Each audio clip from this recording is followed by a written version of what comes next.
for this day. Thank you for the opportunities that we have to serve our people. Thank you for the ones that are here, bringing them here safely, and ask that you help us in our decision making and just be with us at this time in Jesus' name. Amen. Thank you. Roll call, please. Chairman Fidescus. Here. Vice Chairman Cody Russell. Here. Secretary Treasurer Bailey Goodface. Absent. Councilmember Jewel Jadger. Here. Councilmember Chris Scott. Here. Councilmember Louis Gossett. Here.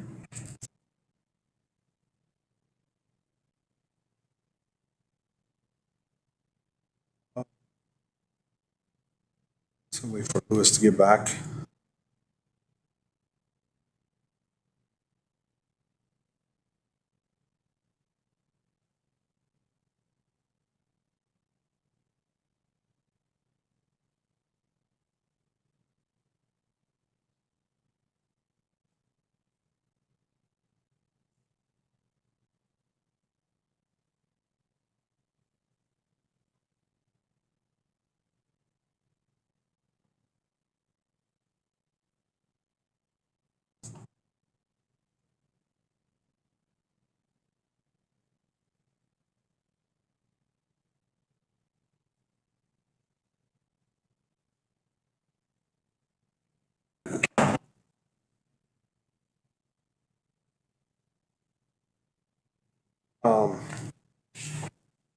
Entertain a motion to close the January 2024 council meetings. So moved. There's a motion by Chris, second by Cody. Any discussion, Louis? Chris? No. Joe? No. Cody? No. All for the vote, Louis? Chris? 4.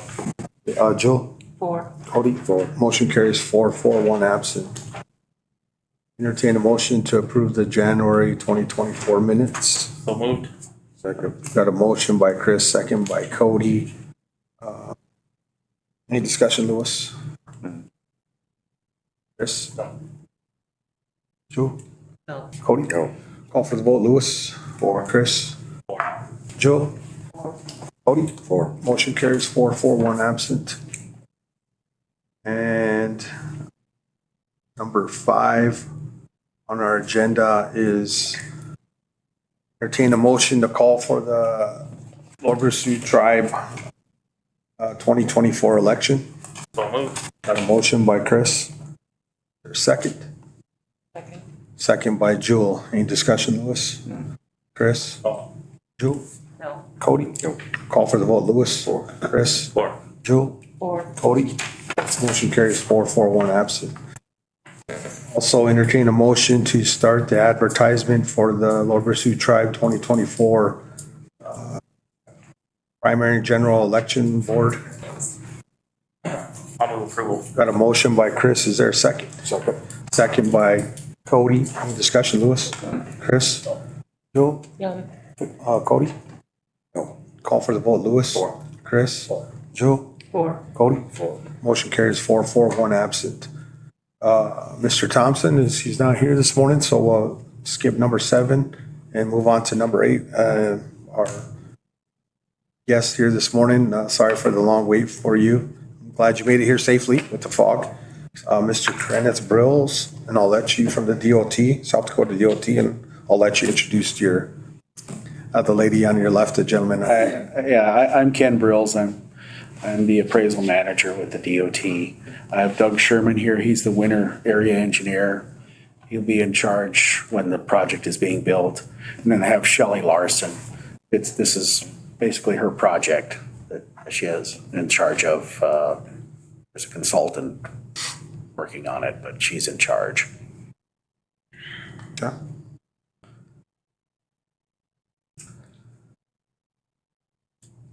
What, you want to start?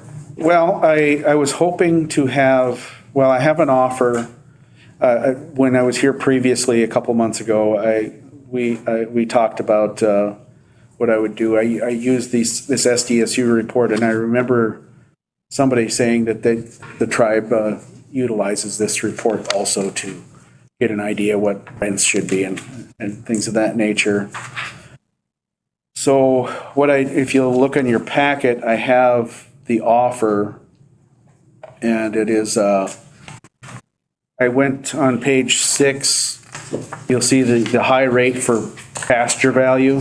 It's on that SDSU report at 1617 per acre. And the temporary easement rate, I took the high of the pasture rate on that. That's on page 2 of that SDSU report. And I doubled it because the term would be 2 years. And the reason for that is our temporary easement goes 1 year beyond the completion of construction. And the reason for that is if there's a problem, say, if the grass seed doesn't take, they can go in and seed it again. And as you can see, for each of those tracks, you know, it was rounded up to 500, which is our minimum we pay for each, for a total of $2,000. Also in there, I have the TSRs that shows the ownership, that it's all owned by the tribe, 100% ownership by the tribe. And your attorney had asked for the CFR that granted the tribe the right to waive the appraisal, and I found it, and it's 169.112C1, where 100% of the individual landowners, well, you own 100%, so you have say. And also, on the following page, I have number 3 highlighted. If you feel it's in the best interest of the tribe, that you have that right to waive the appraisal. And as I said before, the reason I'm requesting the waiving of the appraisal is it's time and money, and spend more on an appraisal than what the dollar value would be. And it saves time so that we can get this thing let on time and build the project. And I have the offer, but because the environmental study is not done yet, the best I can hope for is that you'll accept the offer pending the environmental study. That's because I had mentioned to Ursula that I would send papers that possibly sign, but the environmental study is not done yet, so we can't do that yet. When is the project slated to start?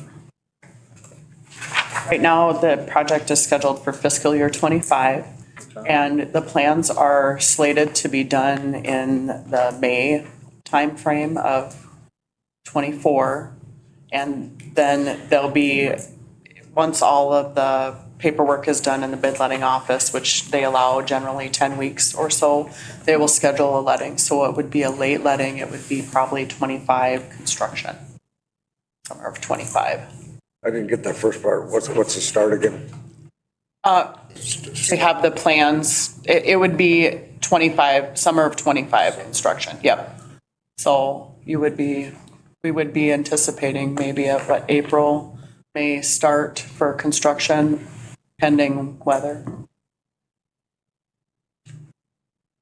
This project's being combined with other projects on Highway 47 south of I-92, so I'm not sure which end the contractor will start on.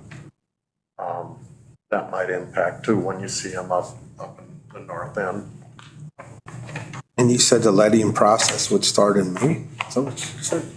Once we have the plans together, which we would plan for them to be done in that April, May timeframe this year, '24, then bid letting takes about 10 weeks to put together all the estimates and get all the federal documents and things in order.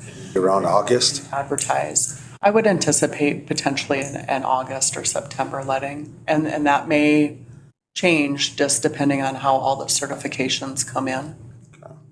But that's our target right now. It is possible then, if it gets awarded, you know, we don't really know what the contractor's plans will be because we don't know who the contractor is.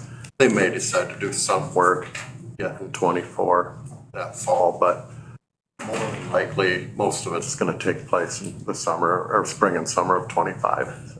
Do you have a packet for our attorney? Yep. Right there, Adam, behind you. Hello. That's Adam, and here gets our tribal attorney. Yep. And you want to go, With the state regarding the easement and the waiver of, wonderful to see you folks. so, you have the different highlights. The yellow is the permanent easement, green the temporary easement. Are you talking about the offer or the plans? Yeah, the green. Okay, sure. Do you want to touch on that real quick and explain the difference between the two? Well, the permanent easement is where it would stay in place as long as it's being used for highway purposes. And for each tract, that's the amount of acres that the size of each permanent easement. And then the PE total, that's a permanent easement total. And I'm just taking the tract 570 parcel 1. You have 0.06 acre of permanent easement around the end of those culverts. That comes to 9702 for that. And then the temporary easement, we have 0.3 of an acre of temporary easement, which, like I said before, that the expected term for that would be 2 years. So the rate for that is $94 an acre, comes to $28.20, total of $125.22. And since there's some permanent in there, it rounds up to 500 from the 125. And kind of the same thing for each of the parcels. They each rounded up to the $500 for a total of $2,000. Where is Highway 248? That'd be the, Exit ramp? it's Old 16 is what it is. Oh, okay. But oddly enough, and I've never figured out why, when the highway designations were put together, 248, when it hits at Reliance, it hits the 47 junction, they have it going to the south, down to I-90 then. So with this project, they're saying part of Highway 248 is on there because it'd be from the interstate to that junction. And then 47 just continues for the 3 miles over to exit 251. So it's just kind of a goofy way they're set up. It isn't how I would have done it, but it is how they are. So See, on that 248, then that would be straight across from Halverson's on that road over to Quebec. Is that 248? yes, Okay. that normally is too. You've probably seen, we did resurfacing on that, about 2 years ago, I think.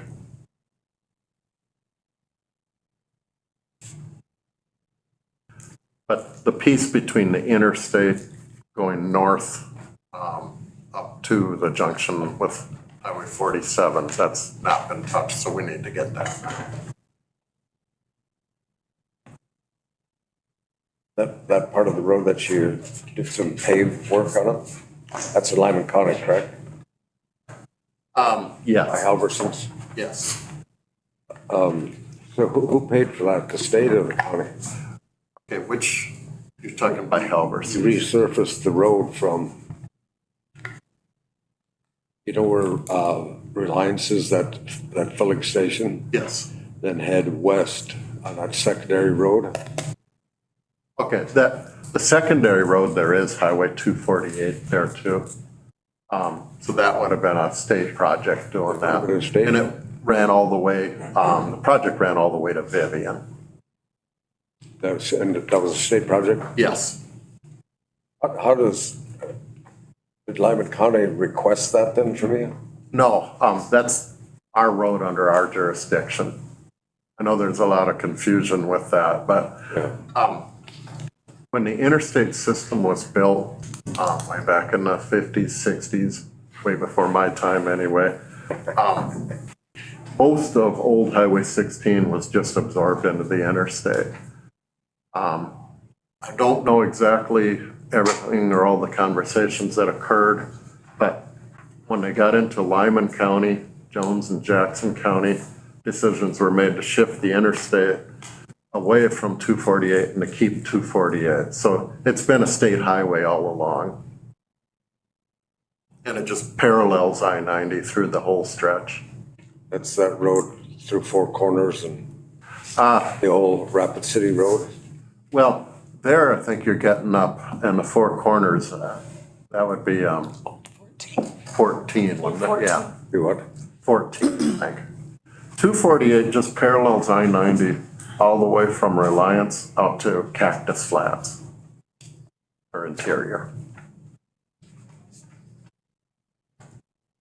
Thank you. And it never really gets more than maybe a mile away from the interstate. Yeah.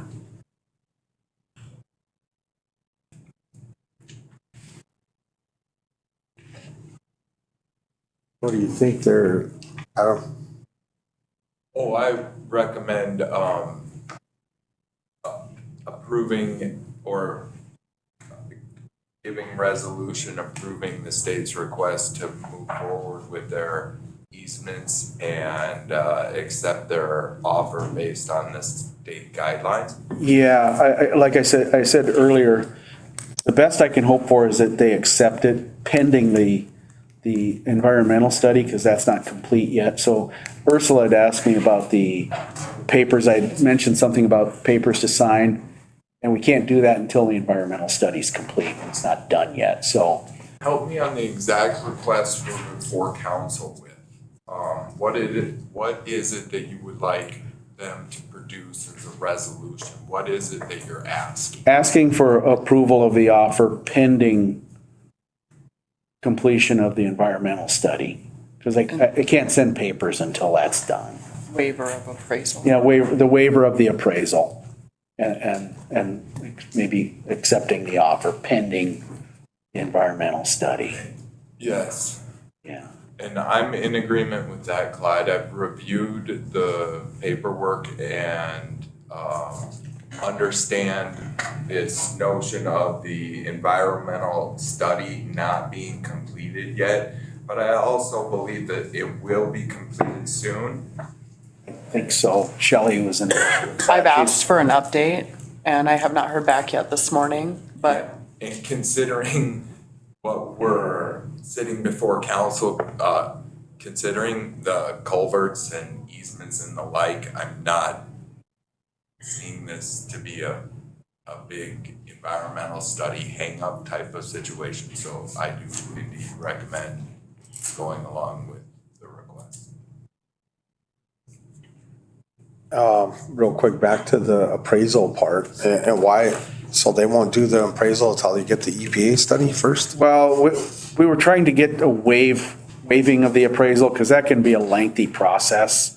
That's why you pulled the numbers off of the. Yeah, and if you look, I went to the top of the range, because there's no point in me trying to play games here. Let's go to the top of the range, because honestly, if I get an appraisal, it's gonna cost me more than this anyway, and it's gonna take time.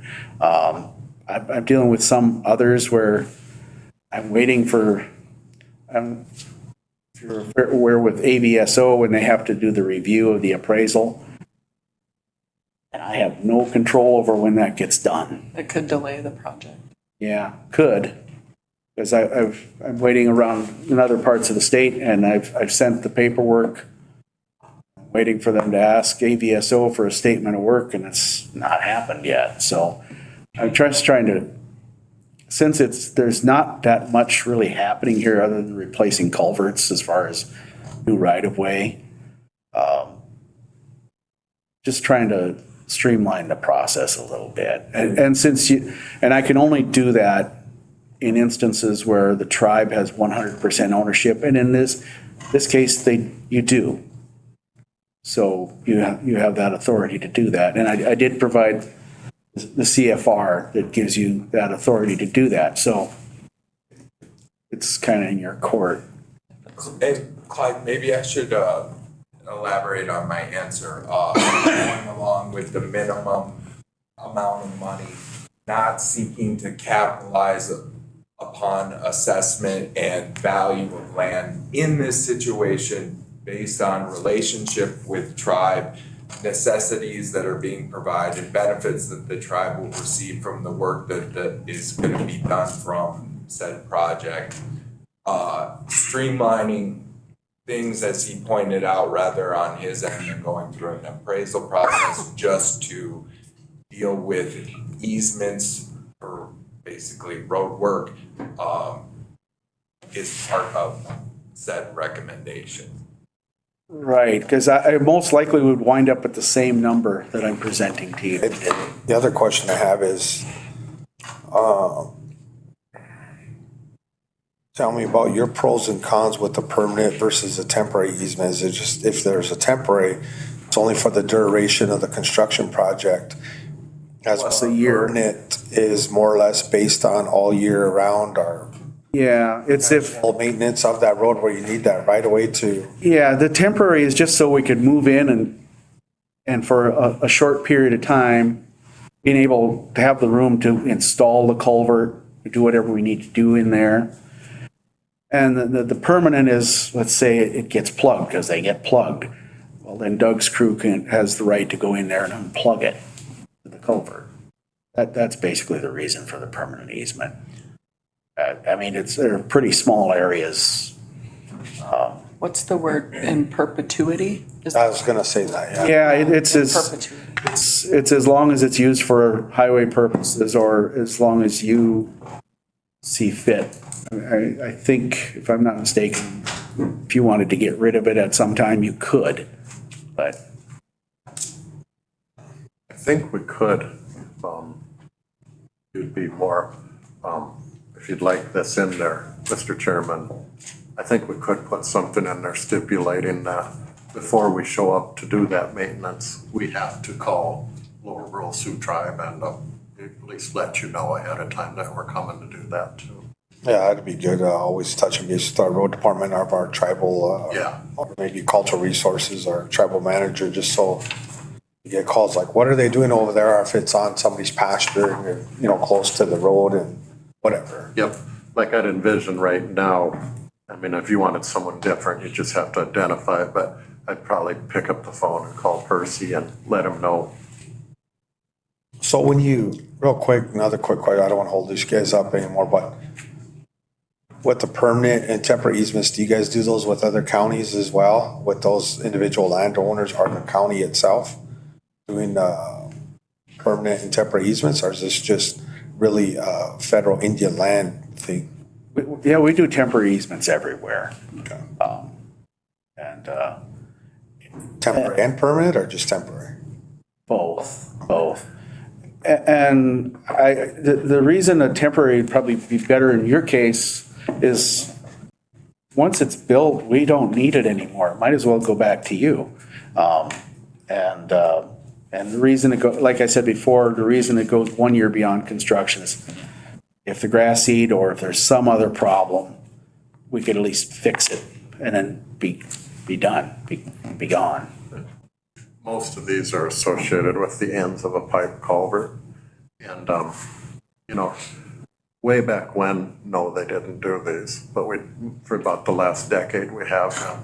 But we always run into issues where we don't have these, and you'll see at the end of the pipe, there's a big hole, bad erosion. Yeah. And we want to fix it, but we can't go out there until we get another easement. And that process takes a lot of time, and in the meantime, more damage could occur. So we're looking to just give ourselves the ability to go fix that kind of stuff when it happens after a big rain, so we can, you know, minimize the damage before it gets larger. I understand. Questions, anybody? Yeah, I got one more. Talk about that secondary road again from Reliance. It goes all the way to, maybe they say a Draper. Well, the project that was recently paved went from Reliance to Vivian, yeah. 248 extends all the way, going to the west, all the way to Cactus Flats, which would be exit 131 at the interstate. What's the main purpose so the local travelers don't have to get on and off there? Well, I think the idea was to keep the farm, and that's probably why they saved it way back in the 50s and 60s, was to keep the farm and ranch equipment off the interstate. Oh, yeah. Like I say, when you go east of Reliance, heading towards Sioux Falls and Mitchell, they just absorbed it and built the interstate right over top of it.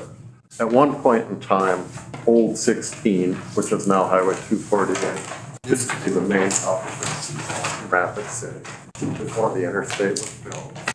So in Jackson, Jones, and Lyman County, we elected to keep it intact and that's still part of the state highway system. So that's why it's there today. But mostly it's for local farm and ranch type traffic and that way they don't need to get on the interstate. And more. Anybody else got any questions? Ben? Adam? I don't have questions. What to say at the council? I'll move approval on the temporary easements. Ending the environmentals. Got a motion by Chris, is there a second? Wait, no, state your action. Temporary, ending the temporary easements. Right, and pending the, Well, yeah, temporary and the permanent easements. yeah, There's two separate easements. okay, well, approving the easements and then pending the environmental survey. So do you need two separate resolutions then? I don't think so. If it's all, I think it'd be just fine with one. I'll second. There's a second by Cody. Any discussion, Lewis? No. Chris? Joe? No. Cody? No.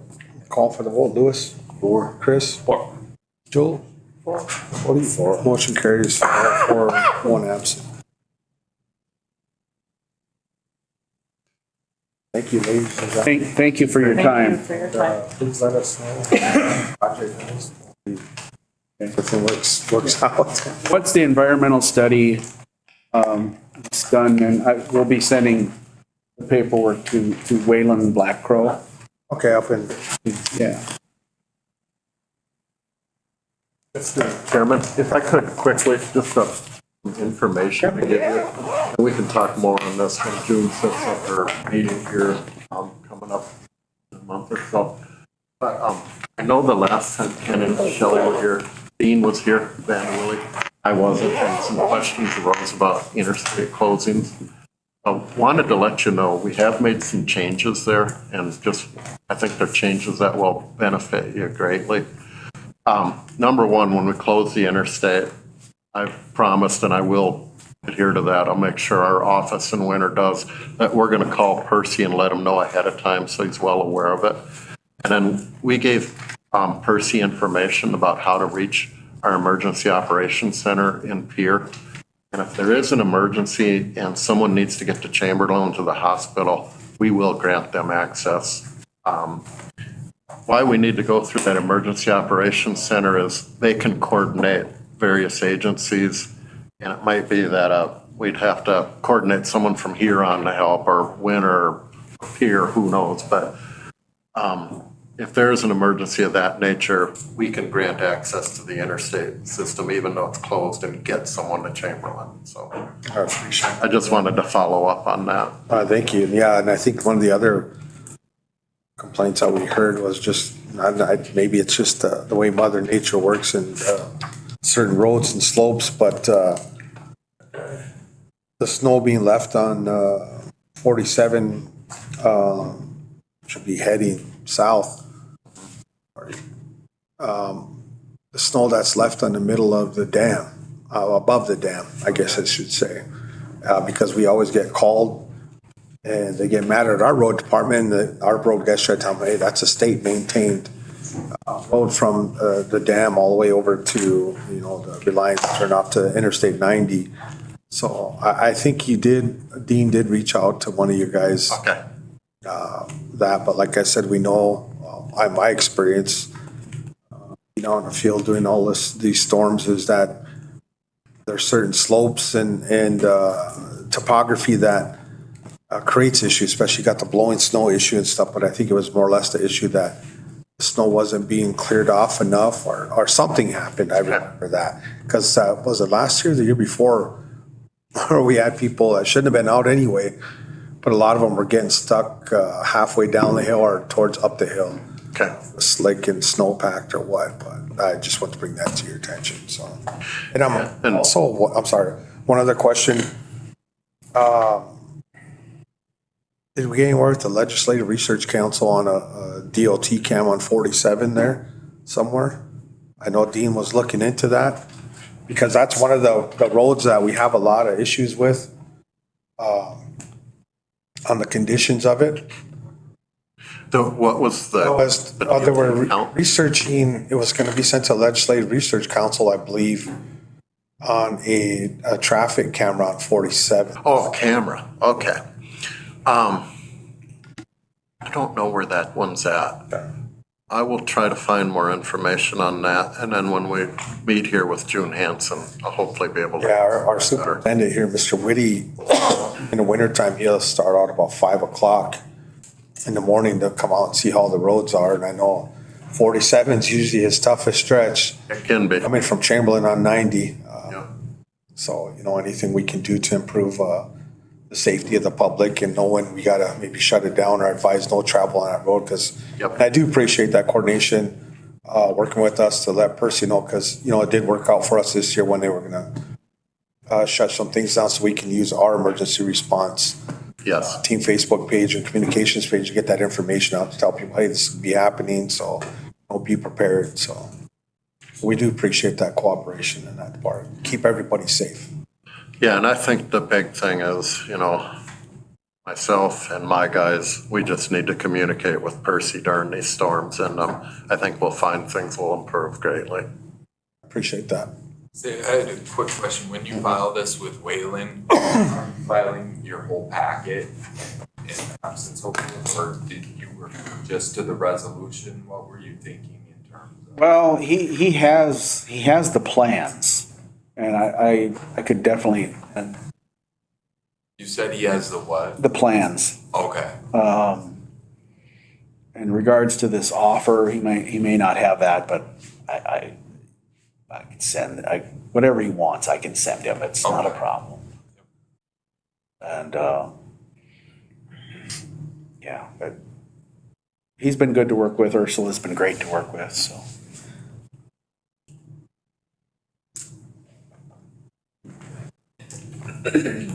Thank you, ladies and gentlemen. Thank you. Thank you. New Year to you all, and wish for a better 20. Hopefully we see some of that 60-degree weather.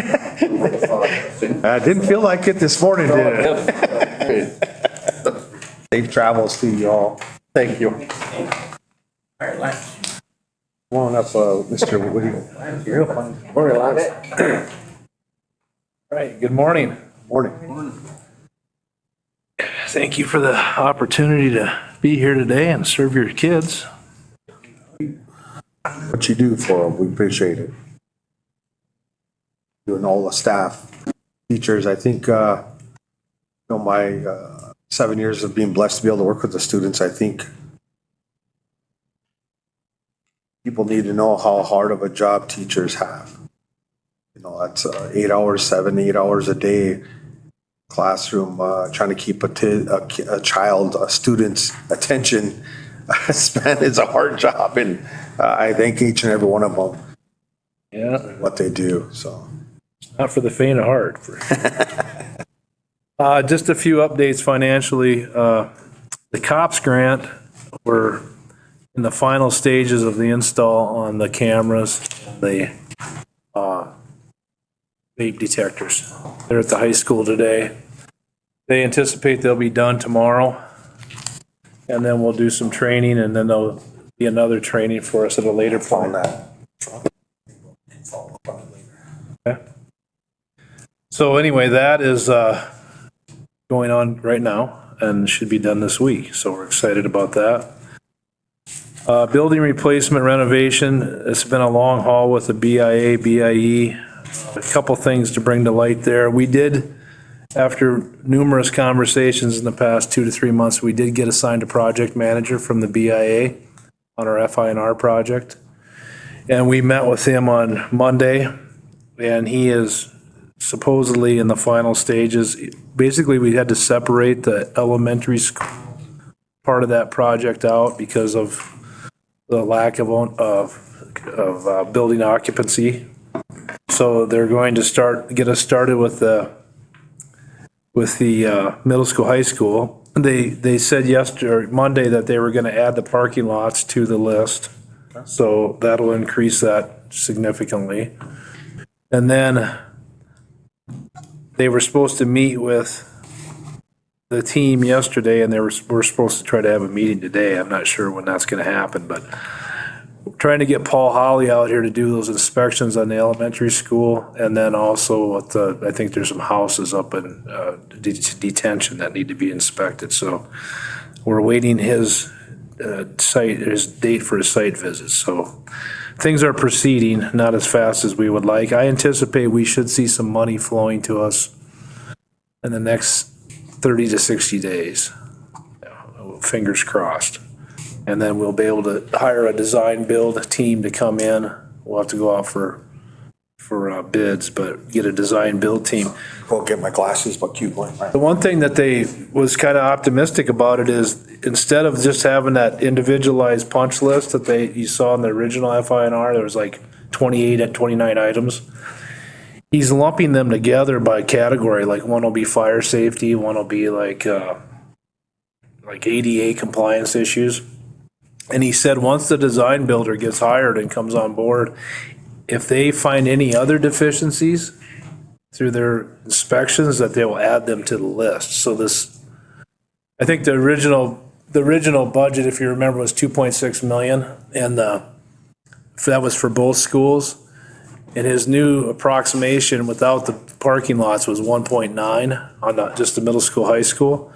But he said that they'll leave that open, so if anything comes up that's not on the list, that the architect finds, they will add it to the list. So I anticipate we might get some more things improved, like maybe some doors replaced. That would be ideal. So anyway, I'll keep you posted on that. Next week, they're at BIE, which is now supposedly taking over facilities after, at some point. They are sending out a team to do 3D scanning throughout both buildings to basically create better,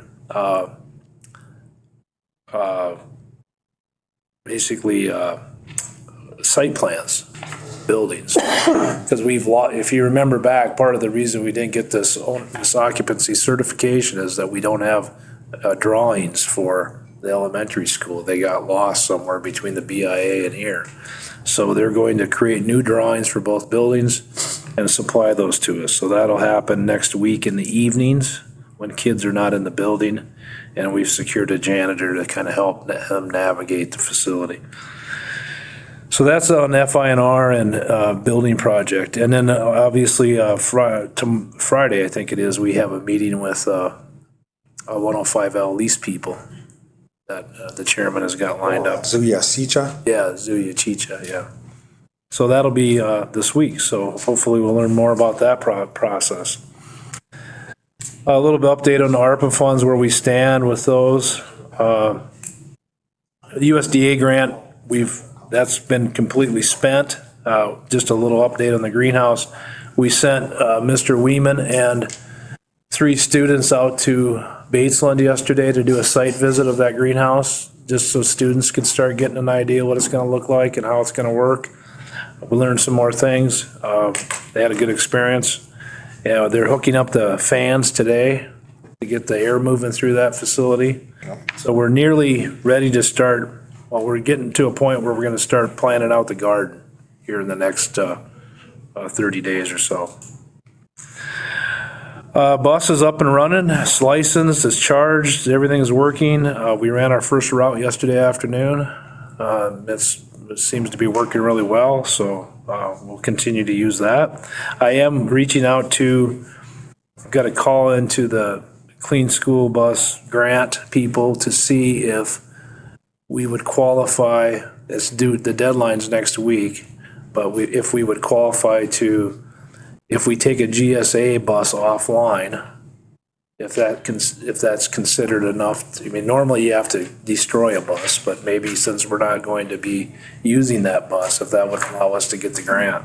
And if it does, I think we should write for 1 or 2 more. I mean, I think so far these seem to be working pretty well. So that's a little bit on that. CTAS grant is our juvenile grant. That is with the Department of Justice as well. That's been working pretty well with Miss Wells out there in that portable. We have some kids that are transitioning in and out from different situations with courts, and so far so good. And then the Living Language Grant Program, we met last week after our meeting that we had, that we have site visits lined up at Thunder Valley and Red Cloud on the 29th and the 1st of March. And then we're going to be talking about what the program is going to look like. Short-term, summer, like a summer language institute, and then long-term, what next year in the school looks like. And we have advertised for a Lakota language teacher. I have yet to get it. That was just like a couple days ago, so I have yet to get any applicants, but we'll see. A little bit on activities. That's going forward, full steam ahead. Lots of basketball at all levels being played right now. Our hand games team won the DOC championship, and our archers had a lot of individual success at that event as well. We have parent-teacher conferences tomorrow, so we're looking forward to engaging with our parents and guardians there for that. And then I did put together some data that I thought was kind of interesting. It's in your package regarding college placement, and there's a little summary sheet on the front, but basically 2015, 2016 is where we went back to. That particular year, we had 15% of our students going on to post-secondary school. 2018, 2019, we had 48%, and as last year, we had 59% of our students attend post-secondary school. The one thing you'll see is there's a pretty significant dip with COVID.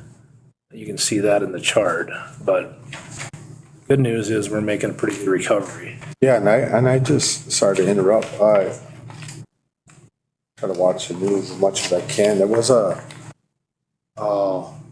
I wish I could see and remember what it was said specifically, but nationwide, there was still the struggle to recoup on the education, part of the time lost in the classroom, and then that transition over to online learning. But there was still a big gap there, and it's a nationwide thing. It's not just a tribal school issue or a South Dakota issue. It's a nationwide thing, and it's I give all credit to our students. They're very resilient. Yeah, they are. And stuff, and unprecedented things that happened that none of us could have predicted. I mean, but I'm glad that they're able to be back in school now, and we're to control it and adjust to it, and still provide a safe learning environment for our students. And we are doing a lot of things with intervention programs and such, but the other thing we're doing, I think that's been helpful for our high school students is some of those kids fell short on credits, so we're extending opportunities for the fifth year, whatever it takes for them to get the diploma. Just so you know, the national average of 2020 was 22%, so I thought this was very good data. I think we're making some pretty significant gains in college placements, and I would like to praise Mr. Moeller and Mrs. Moeller for her work with our seniors. They do a good job of getting them prepared for that, getting them to that door. Other than that, I did look into this, and I know you've requested this a couple times. So I have an email in, and I talked to somebody this morning. FEMA Emergency Preparedness Grant. I'm looking to write that, and that's for the community siren system. So I do have contacts made. As soon as I hear something, we'll begin to write, but I think there will be money out there for that. So based on my conversations. Yeah, one of the other issues too is letting the community know where those designated safety places are. I know the community center is one of them, as well as the elementary. The one thing that always scares me in the back of my mind with the community center is the glass roof. Yeah. But the kitchen upgrades and stuff there were put in place as far as a mass sheltering event, and then once we get that generator moved over to the community center, we'll have that emergency power availability there for the community center as well. So, and I know it's just been so busy, but I wanted to also work with Larry and our emergency response team, law enforcement, police, fire, EMS, is bring a community emergency response team training. It's called CERT training to our community, make that available. I think Rosebud's done it, maybe OST or Standing Rock, but I think that's going to be really important. The more people we get trained to help in natural disasters or whatever situation may be, is going to help alleviate some of the stress off of the first responders, so we can go out and do what we're specialized to do and let the community emergency response team do the other stuff like coordinating meals and shelters and all that. We're out there doing rescue ops, so. We'd be willing to be involved in that if it comes. That would be good for the school. And I'll try to follow up more with it because they do on-site training. I'm just not sure who the trainers are, but I'll look into that more, so. So that's a summary of what I have, unless there's questions beyond that. We are having I don't have this in the report, but we did get the All Nations Football Conference rings in this week, so we'll be presenting those tomorrow between the JV and the varsity games. We have a girls JV varsity game against Eagle Butte tomorrow night, so between the games, we're going to present the boys with their All Nation bling. Thank you guys for letting me announce. Just come up to say hi, and I said, I'll do it, and they said, sure. That's a pretty cool thing you guys have there, so. Well, thank you. If you got any questions anytime, call. Thank you, Lance.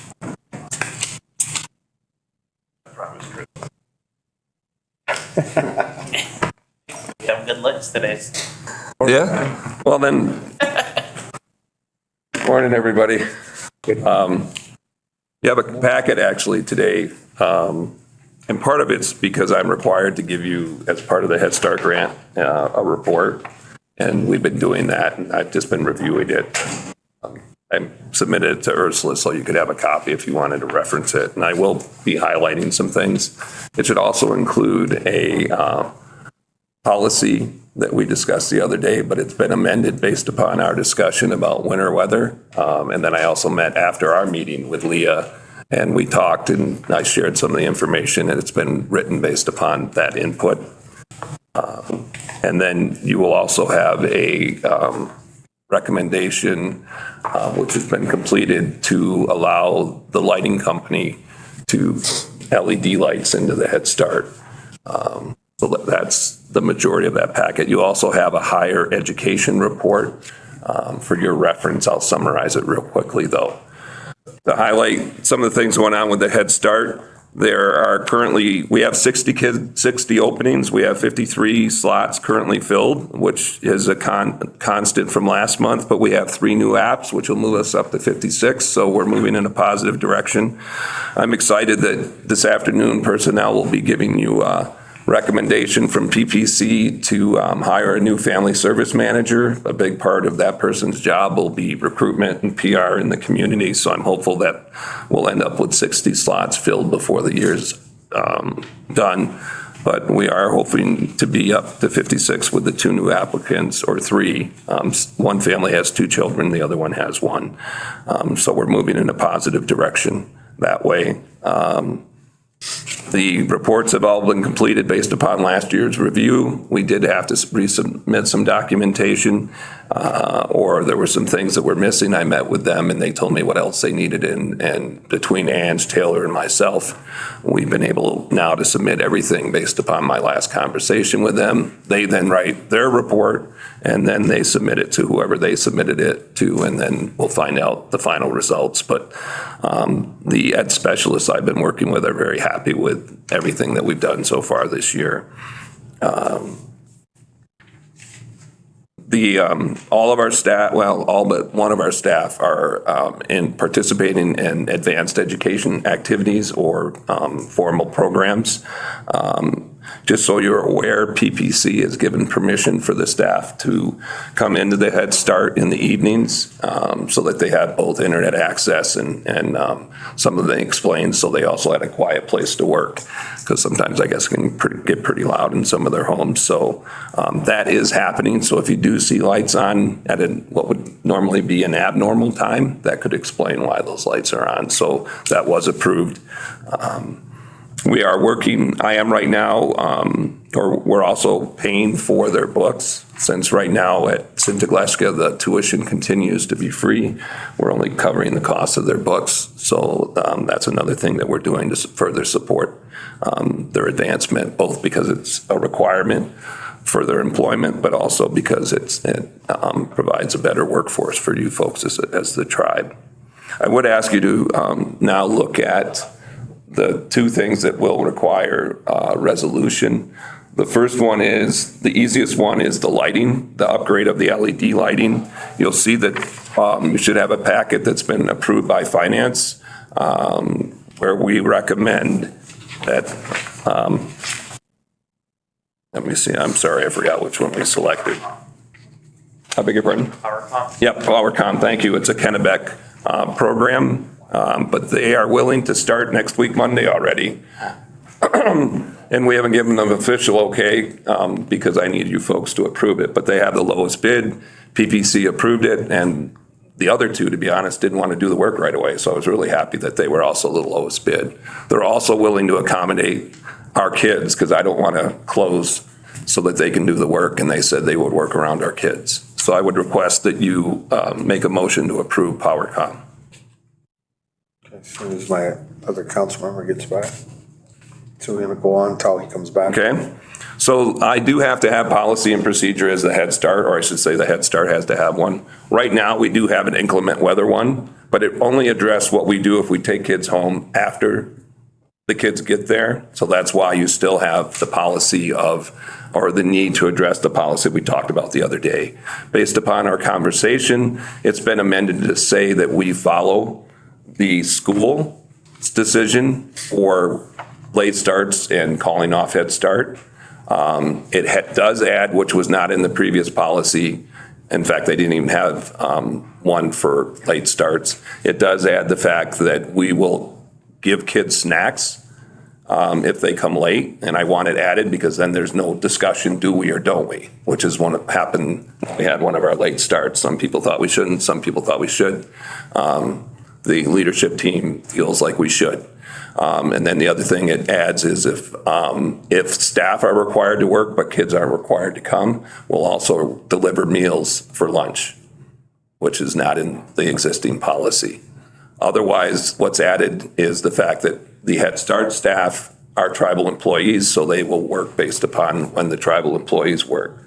So it appears that in the past they got to go home if the kids went home. And when I checked with personnel up here to see if that's how it worked before we had our first incident of negative weather, I was told unless there's a reason for them to go home because of the weather, they're tribal employees, they need to work. So now it's in writing. If you folks approve it, they will be allowed to take leave if they feel like they need to go home, and I will automatically, or the director will automatically approve it if you approve the policy that's presented to you. I got one quick question on that, Brian. Yes, sir. Number 2, and it's usually, kind of goes hand in hand, and it ain't your fault or anybody else's down there that might not have known, but under procedures, under staff, where it says staff, Lord Head Start staff will remain at work when Lord Head Start children are released early due to inclement weather unless all tribal employees are given. Does it say may not?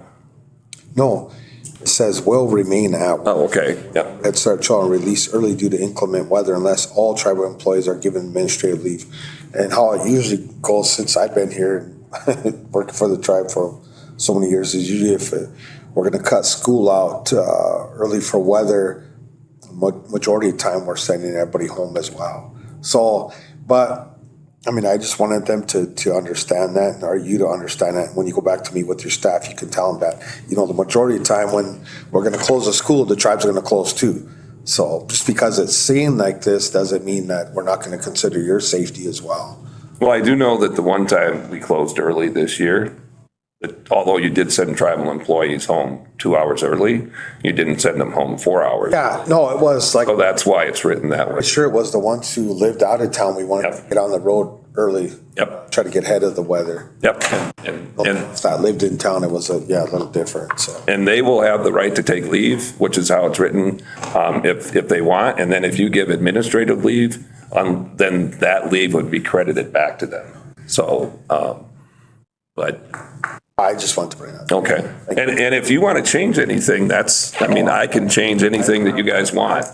I'm just glad, like I said, it's not, nobody, I think we all can agree that nobody wants to send their child to school, especially if there's really bad weather out there. Like, why should I have to? You know, the school's having school. But Well, and we understand it, and at that age, that's a parental discretion right. thing because of the age thing. But so I understand. And that is highlighted in the note that the parents will be communicated. There's no truancy for Head Start.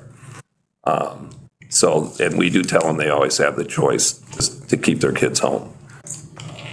But based upon our meeting the other day, and my meeting then with Leah, that's what I've been given or asked to present to you folks. On the purchase,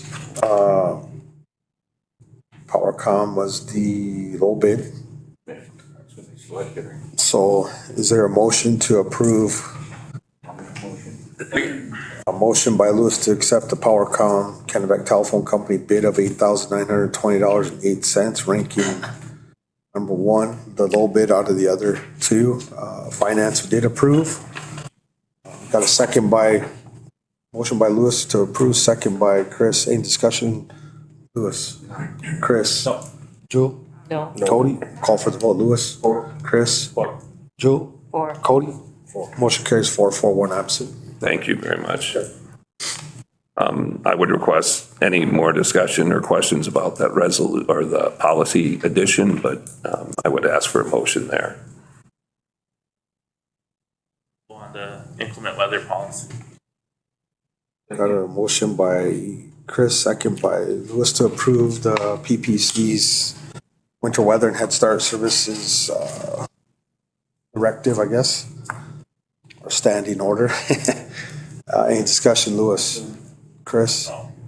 Jewel? No. Cody? No. Call for the vote. Lewis? Chris?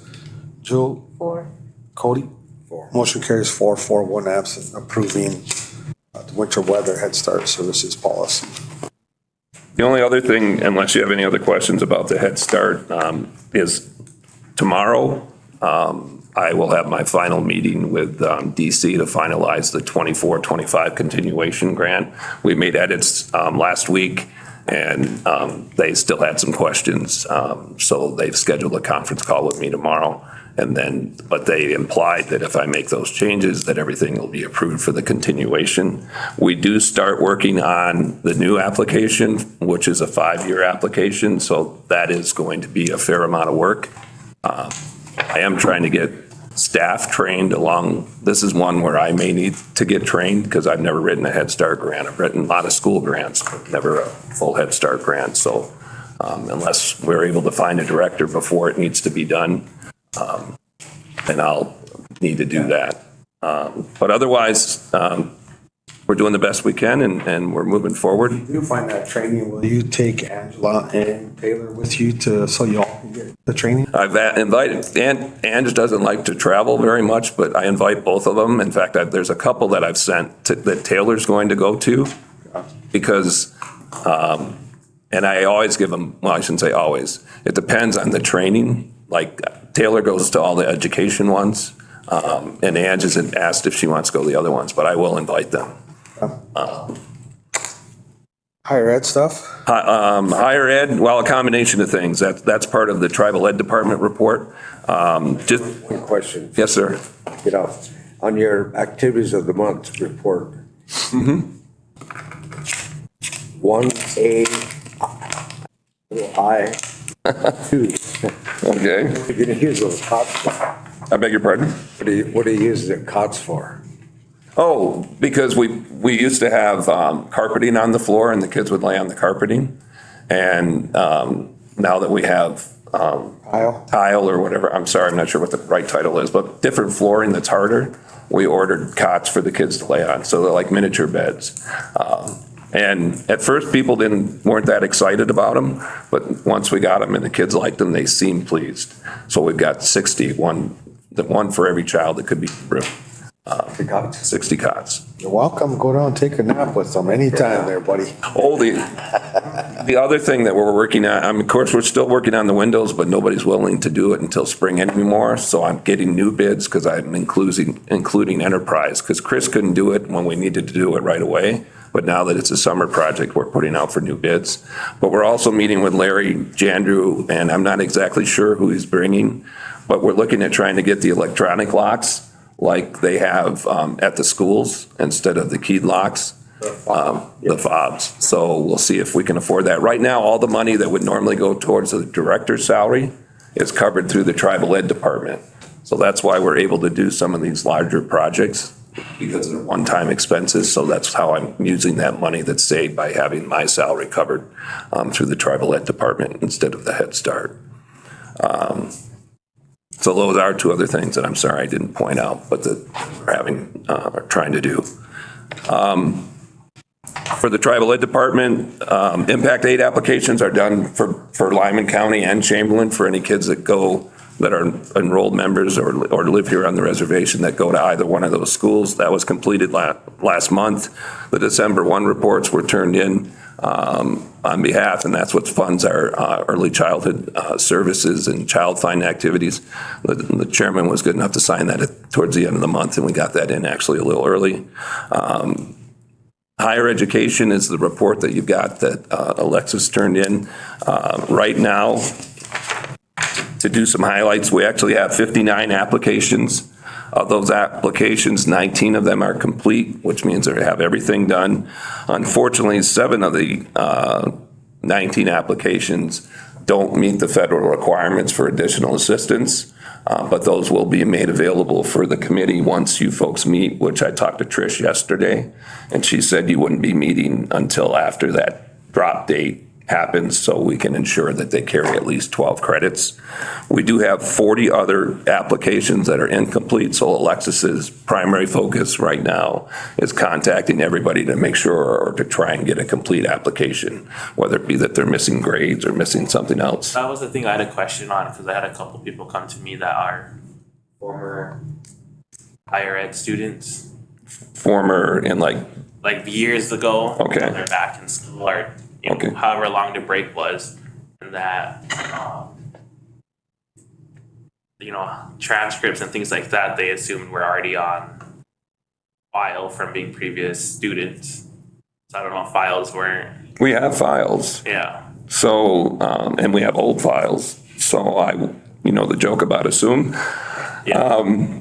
I can ask her to look if you can let me know the names. Yeah. But what she's going to need is an updated application either way. And then she would need new data if there is any new data. One of the things, if you read the whole report, is that she's missing like some grades for the kids that went last year, or excuse me, last semester, but didn't. Yeah. Oh, okay. That's what those are the questions, but with some high school transcripts which I've only been out of school for less than 10 years. I couldn't tell you where mine are. Yeah.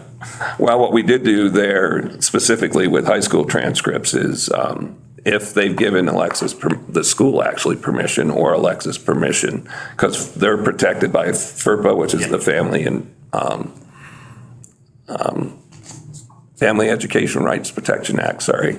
They can't just give it to us as the school, so we have to get permission. So she was working on getting that. Sure that's a sign off in the application as well.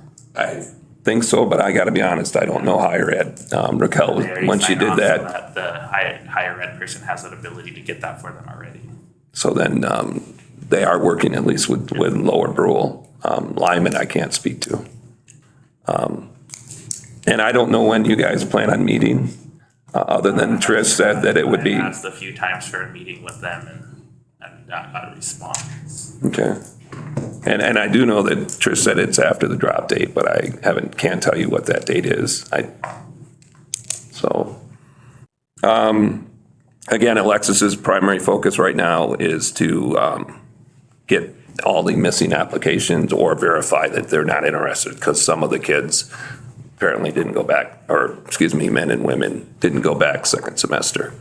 So obviously they wouldn't need the resources. The other thing she'll be working on along with this is Johnson O'Malley, which is a report that we need to turn in for the public schools. So that's something else she'll work on after she gets done with higher ed. Okay. You folks meet March, unless somebody has another question about higher ed. Okay. You folks meet March 6th. You folks meet March 6th next year. We have BIE tribal consultation on. Next month? Next month, sorry. We don't know if we'll be here. Oh, you might be. Next month. The ISEP consultation and the 5-year, the consultation on the 5-year plan takes place in Rapid City. I'd like your permission to attend that instead of being here and either present a written report or else have someone come on my behalf, whichever you prefer. But I'd like your permission to go and speak on the tribe's behalf. On the letters that you've already submitted, it will just be verbal instead of written. If that's okay with you folks. Okay. Otherwise, unless you have a question for me, that's kind of a summary of most of the things that are going on. Thank you. We do not have an app, although whenever you find one, I'll be happy to help work with them, a director for the director yet. Like I did say, I think we have a app for the family service manager, which is exciting because that won't be fully. That'll be in personnel? Yep. Okay. And she'll bring that this afternoon. Thank you. Thanks, Brian. Thank you.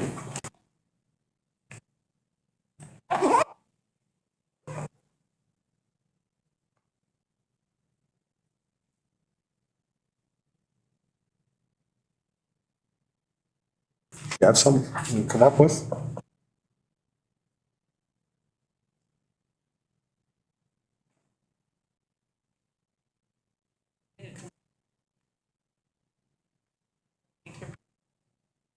I don't think you'd need to represent. That's it. You was just waiting to hear back from your granting agency, right? I needed something from you guys first, so that Yeah, I of course could you could go. So I that's what can, went to. analyze and let them know. But I'll move approval to have the diabetes program oversee the entire community center. Their workers. Got a motion on the second. Was there a second? Got a second by Cody. Any discussion, Lewis? Chris? Jewel? I'm just thinking it's a good idea that they do take over because for the most part, the other facility on the other side wasn't really protected.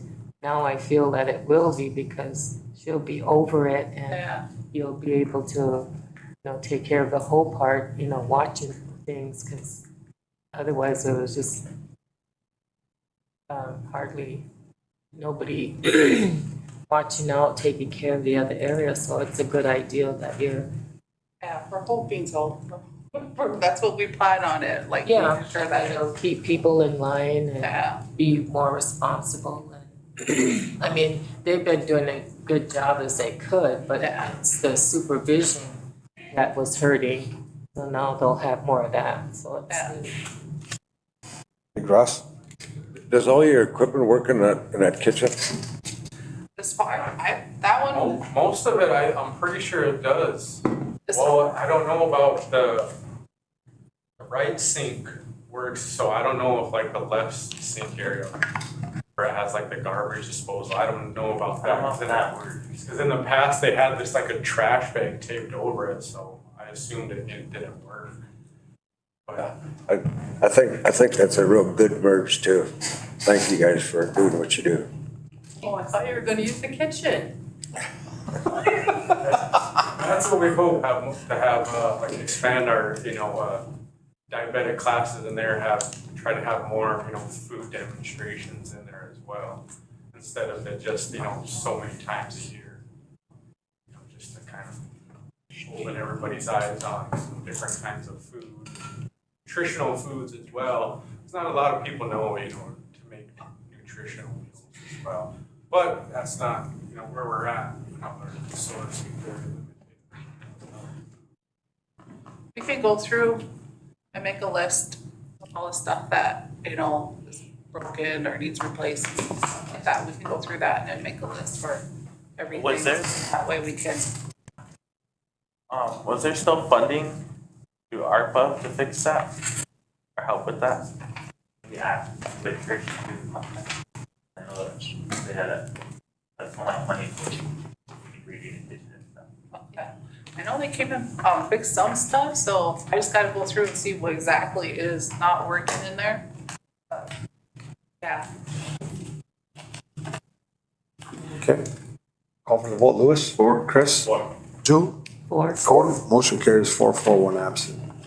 Looking forward to nutritional meals that you're gonna prepare.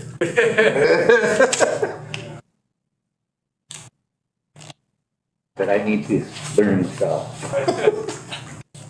Well, we're, knock on wood, we got 10 minutes to spare. Alright, I'm closing right now. Oh, we're still ahead. Just kidding. There is this you, Cody? Yeah, You want to speak on that? sure. Which one's Cody? Forbidden language that helps save the world. I don't know where it's at on the agenda, Urs. Would that be under other business? 13, Cody Russell. 13, oh, my bad. Looking at my old one. Thank you, ladies and gentlemen. Thank you all. Looking at A couple of a issues. tentative one. First of all, there's going to be 4 ornaments or statues of supporting the code talkers of all 9 tribes. And what the veterans want is to each tribe do a resolution. And there's a resolution inside of your package. You take a look at that. We'll get that together, Ursula will. And then we'll be supporting them. I don't know when, That's what they were trying to pass at the legislature yeah, to get it put in peer.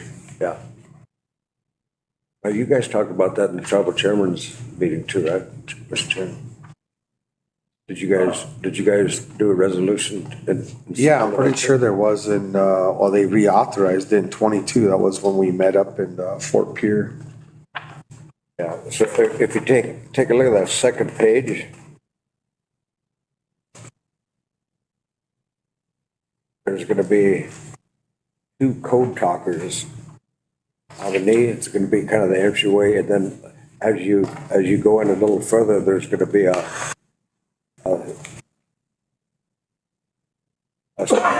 stand for the medals. And then in another area, they're gonna have an erection there for the names of the code talkers. So we need to find out whoever our code talkers are. Did you ever talk to your mom about Delmer? Yeah, she said he wasn't one. So far, I think we only have 1, but I'll have to do some research on that. And Molyneux is back, or he'll be back today. Today? Yeah. And he's working on some better things too. Yeah. So if you flip to the, let's see, 1, 2, 3, 4, 5, the 6th page. If you want to touch on that, Cody. What page, Clyde? 6, Which one? Yeah. this one? Where it says need from the following tribes. So I think they want each tribe to donate $10,000, isn't it? Well, that's, We don't, at that time, when I went to this tournament, I was like, Yeah. if we had $10,000 to donate to you, we would have, but, at that time, we did it.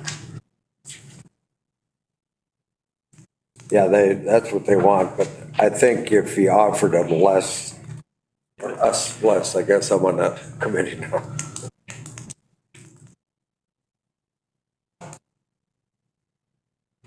But we do need a resolution, so do we need action on that? To support the thing.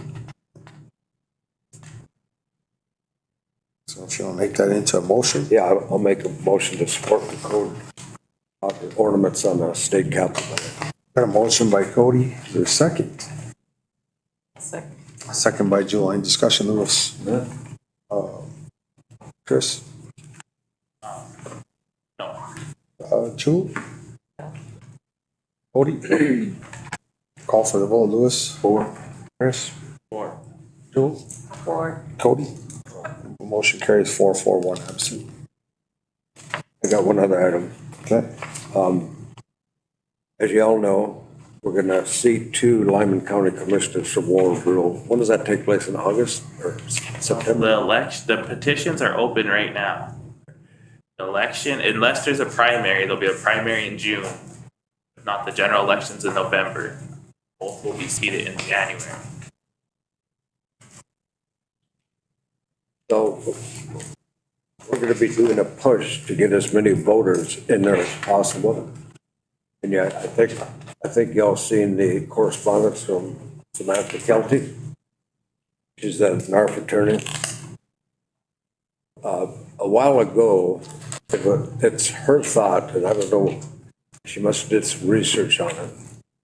But when a young lady who was running for, I think, governor, came down here in Fort Thompson and put on a feed, as I understand, the Republicans, led by, she thinks, the present governor, that it was illegal to come on the reservations, feed us for our votes. You remember that controversy? Yeah, it was Herseth Sandlin put on a meal here in Lord Brule. What, She was running against, Christy Nome was running against her because Herseth Sandlin was the incumbent. yeah. So anyway,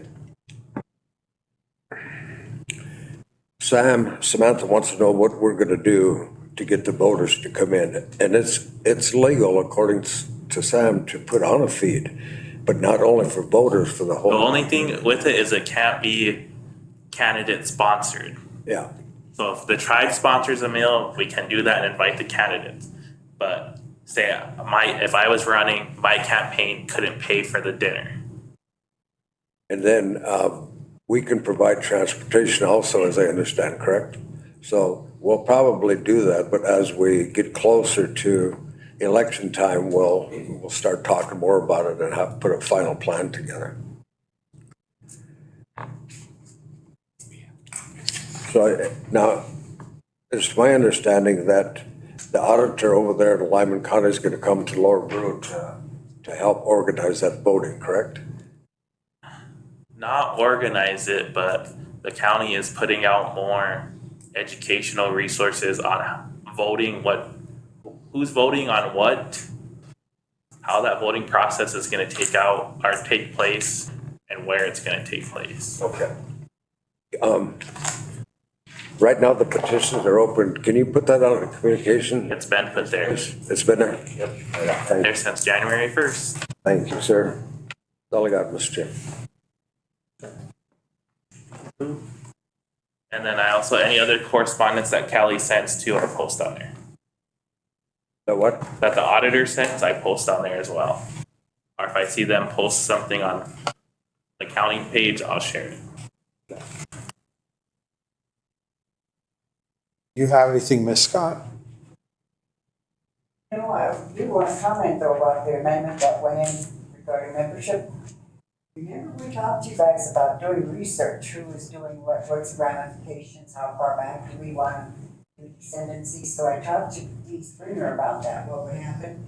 She said this one could go in and you can still talk about it and the comments will be coming back from them. After we could make an amendment to it, to clarify it further, so we'll continue to do the research on it. That's in the comment. You haven't heard anything, have you? No, I have not. Oh, that's you.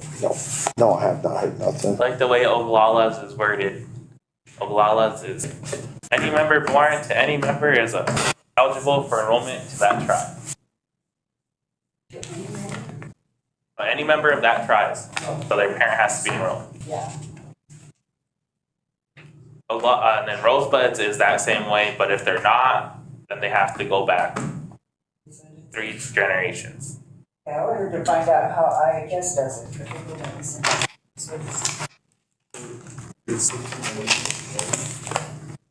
And you've been dropping packets off in my mailbox every once in a while. Yeah, that's me. We should, yeah, I know.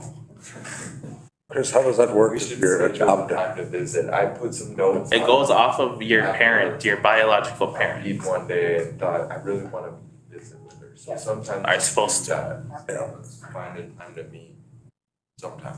Yeah.